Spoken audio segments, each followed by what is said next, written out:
Hi everyone, thank you for tuning in to the latest Hurricane Tracker app video update recorded Saturday, October 5th, 2013 at 8 a.m. Central Standard Time. Well, this morning Tropical Storm Karen remains a very disorganized tropical storm. The center of circulation is now moving off towards the north, and I'll zoom in a little bit here and you can see just the low-level swirl of clouds associated with the low-level center of Tropical Storm Karen, while all of the heaviest convection and moisture is still located well to the east of the center of circulation. The atmosphere right now is very hostile for Karen. There's a ton of dry air located here in the northwestern Gulf of Mexico, and upper-level wind shear is continuing to wreak havoc with the system and causing all of the rain bands to be pushed away from the storm. So all in all, this is continued good news for the northern Gulf Coast, and as Karen is also not likely or forecasted to strengthen by the National Hurricane Center or any of the models. As far as the latest forecast track from the National Hurricane Center, they are showing the storm making a turn towards the northeast and maintaining minimal tropical storm status. Tropical storm watches and warnings remain in effect just in the off chance that the system does strengthen just a little bit.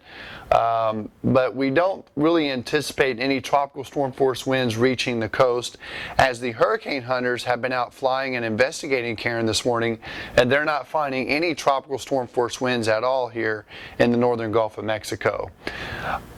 The National Hurricane Center is currently advising Karen has maximum sustained winds of 40 miles per hour, and that they may just be doing that for continuity, and that does seem very generous at this point based on what the hurricane hunters are really finding out there with the raw data.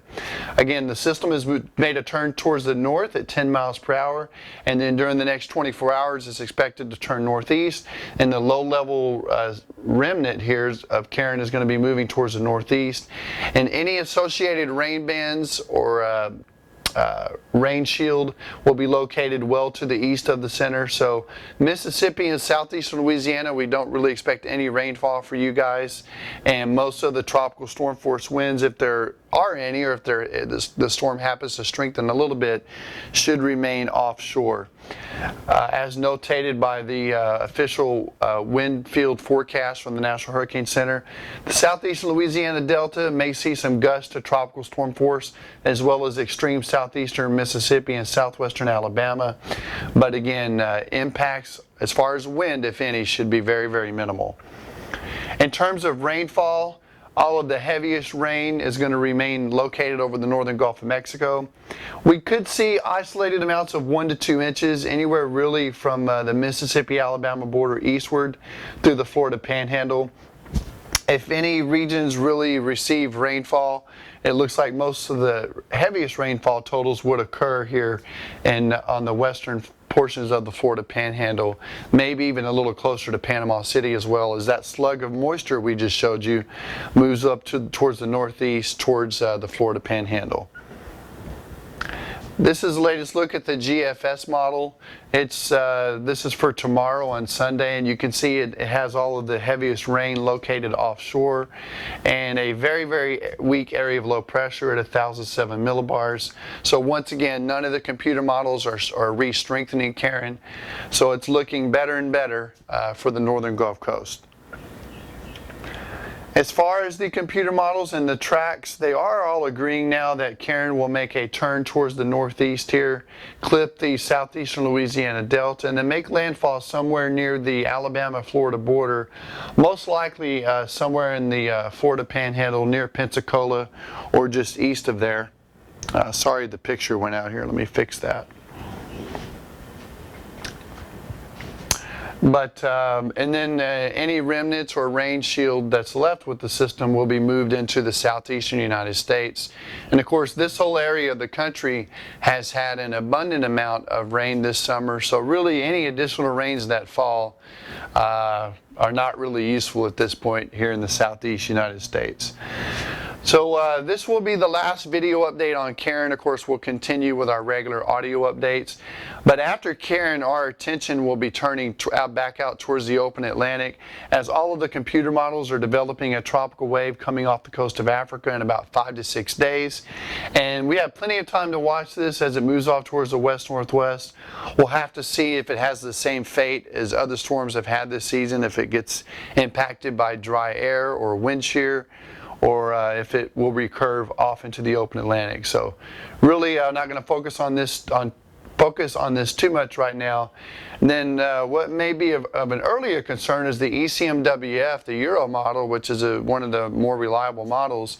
In about six to 7 days, is showing a very healthy tropical or subtropical cyclone developing off of the northeastern United States. And then the model has it turning northeast, kind of clipping Cape Cod. So again, this is many days out.